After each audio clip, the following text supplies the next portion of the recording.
It was always disheartening when folks would, come in those waning days and hours before the polls closed on election day and wanting to register to vote and really vote.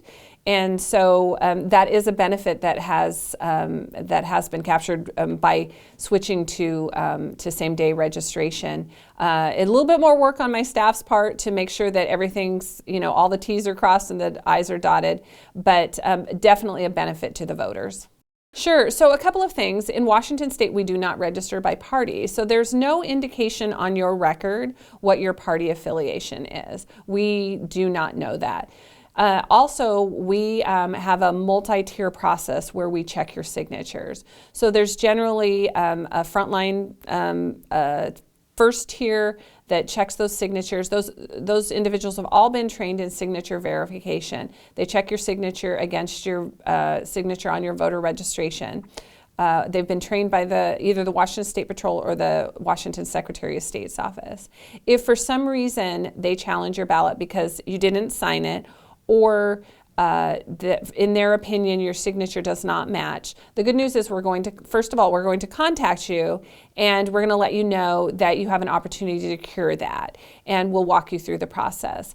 But secondarily, there's a second tier process where there is another individual who takes a little bit more time and looks at your signature for comparison. They have a little bit more experience under their belt. It's usually a supervisor or a manager, and they take a second look at your ballot and determine whether or not, if they still, in their opinion, it does not match.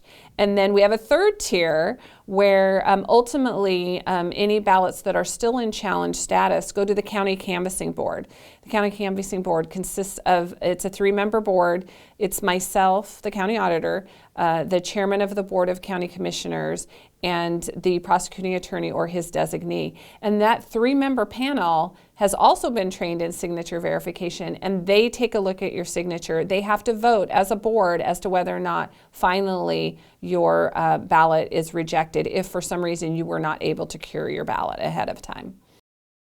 They're just looking at the signature. We don't remove the ballots from the envelopes until the signature has been validated. And then even then, we don't know because there's a secrecy envelope. So you put your ballot inside the secrecy envelope, you put your secrecy envelope inside the outer envelope, and you mail it back to us or you drop it in a drop box. Once we have validated your signature and it's ready to be processed, we actually remove all of the secrecy envelopes from the outer envelopes and separate those two before we ever start removing the envelopes from the secrecy sleeves. And so it's a system. It's really designed to protect the privacy of your vote.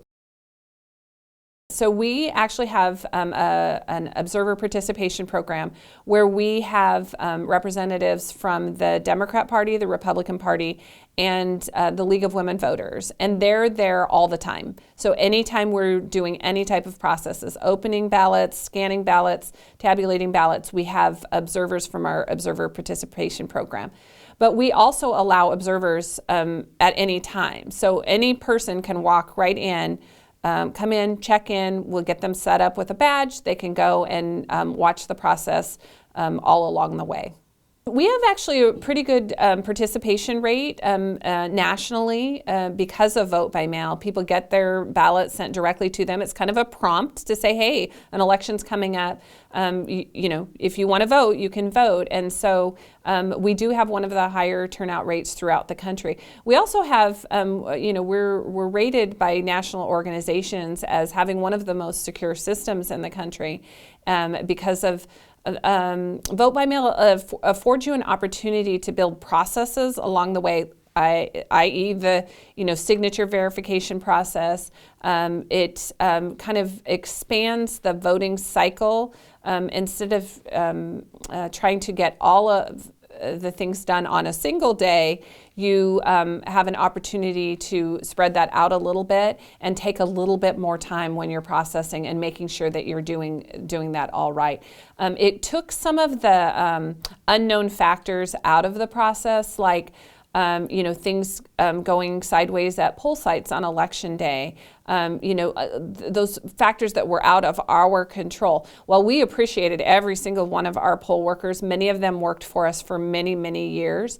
They didn't necessarily have, control of the process if they had an unexpected number of people show up on and be in line on election day.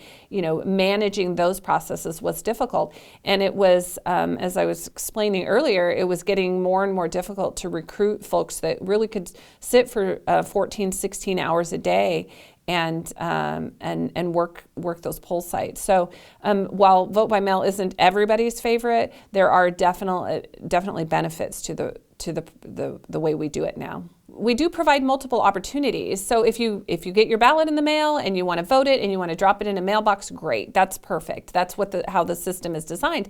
But we have fallbacks. So if you don't want to put your ballot in the mail, you can use one of our secure drop boxes located throughout the county. But people still have concerns about that. So you can walk your ballot in and drop it in a receptacle inside of our office at the voting center. We also have accessible voting units that folks can come in and use them. They're not electronic voting machines, they're ballot marking tools, so you would still have a paper ballot, but it does provide some additional features for voters that may have some specific challenges, such as blindness. They can listen to the ballot, and the system is set up to allow them to vote independently. The good news is we can get you a replacement ballot. The system is also designed to make sure that it's one vote, one voter. So we keep track of that. So once we have received a ballot for an individual, their voter registration record is marked that we've received a ballot for that election, and we would not be able to receive another ballot for that election from that individual. So the good news is if your ballot is damaged, you let us know that. We invalidate your first ballot, and we issue you another ballot. What we would do in that case is we would try and isolate the first ballot. If you notified us and said, hey, I think somebody voted my ballot, we would try and isolate that first ballot. And then we would give you another ballot, what we would call a provisional ballot. And provisional just means that we're going to hold it so we can do some additional research, and then likely that would be presented to the county canvassing board, and they would make a decision about how to process that. You still have plenty of time to either register to vote if you're not registered, or update your voter registration. Just come in person at this point in time to our voting center. And then just as you pointed out, if you haven't received your ballot or if your ballot has been damaged, we can still get you a replacement ballot.